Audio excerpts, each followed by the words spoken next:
안녕하세요 여러분. 혹시 2036년이 되면 유치원과 어린이집의 구분이 사라진다는 이야기 들어보셨나요? 놀랍게도 이것은 소문이 아닌 현실이 될 예정인데요. 오늘은 부모님들 사이에서 화제가 되고 있는 유보 통합 정책에 대해 깊이 파헤쳐 볼게요. 첫 번째, 유보 통합이란 무엇일까요? 유보 통합 정책은 만 0세에서 5세 영유아의 교육과 보육을 통합하는 정책인데요. 지금까지 어린이집과 유치원으로 나뉘어져 있던 시스템을 하나로 통합해서 모든 아이들이 동일하게 질 높은 교육과 보육을 받을 수 있도록 하는 것이 목표예요. 현재는 어린이집은 0에서 5세, 유치원은 3에서 5세 유아를 담당하고 있고 관리 주체도 어린이집은 보건복지부, 유치원은 교육부로 나뉘어져 있어요. 이런 이원화된 시스템으로 인해 아이들이 받는 교육과 보육의 질에 차이가 생기고 있죠. 사실 이 유보통합은 지난 30년간 각 정부가 추진해왔지만 여러 이해관계의 충돌로 번번이 실패했다고 해요.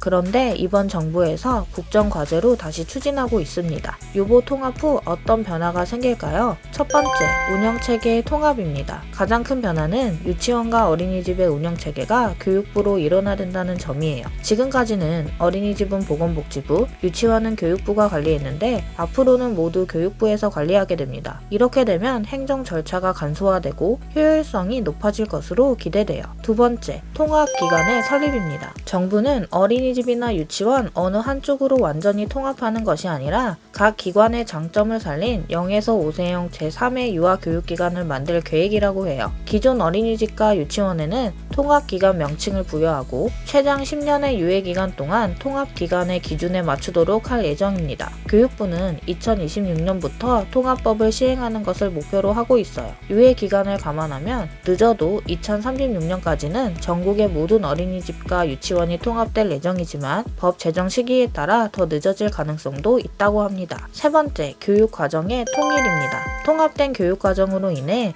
모든 영유아가 일관된 교육을 받을 수 있게 돼요. 지금까지는 어린이집과 유치원의 교육 방식에 차이가 있었는데 앞으로는 이런 차이가 줄어들 것으로 예상됩니다. 네 번째, 교사의 자격과 지위가 변화돼요. 어린이집 보육교사의 법적 지위가 근로자에서 교원으로 바뀌는 점도 중요한 변화예요. 이렇게 되면 사학연금 가입이 가능해지고 교사 자격체계도 통합됩니다. 기존의 보육교사와 유치원 교사로 구분됐던 자격체계는 영유아 교원 통합 자격으로 바뀌게 됩니다. 현재로서는 영유아 전교사 단일 자격으로 낼지 아니면 영아 전교사와 유아 전교사로 구분할지 검토 중이라고 해요. 교육부는 현직 유치원 보육교사들이 특별교원 양성 과정이나 신편입학을 통해 통합교원 자격을 취득할 수 있도록 할 계획이라고 합니다. 또한 보육교사와 사립유치원 교사 간 처우 개선비 격차도 단계적으로 해소해 나갈 예정이라고 해요. 다섯 번째, 입학 및 입소 절차가 일원화됩니다. 유치원과 어린이집의 입학 및 입소 절차가 유보 통합 신청 사이트로 일원화됩니다. 이렇게 되면 학부모님들이 기관을 선택하고 신청하는 과정이 더 간편해질 것으로 보여요.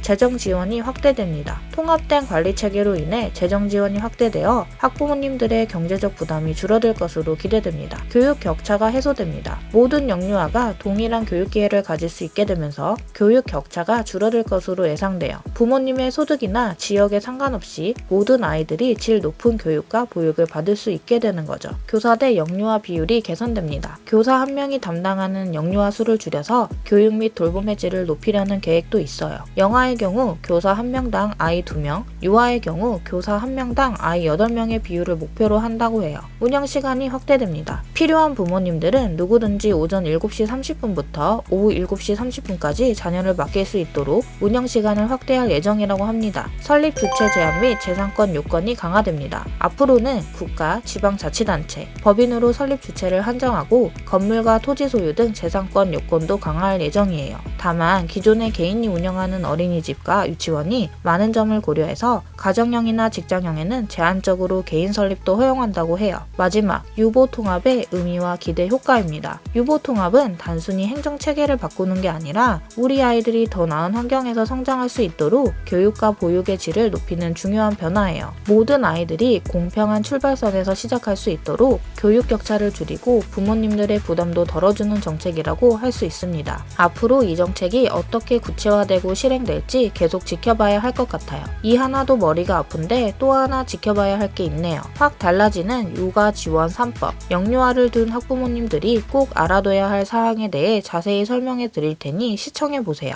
여러분의 소중한 의견도 댓글로 남겨주시면 다음 콘텐츠에 반영하도록 하겠습니다. 오늘도 영상 시청해 주셔서 감사합니다. 다음 영상에서 만나요. 안녕.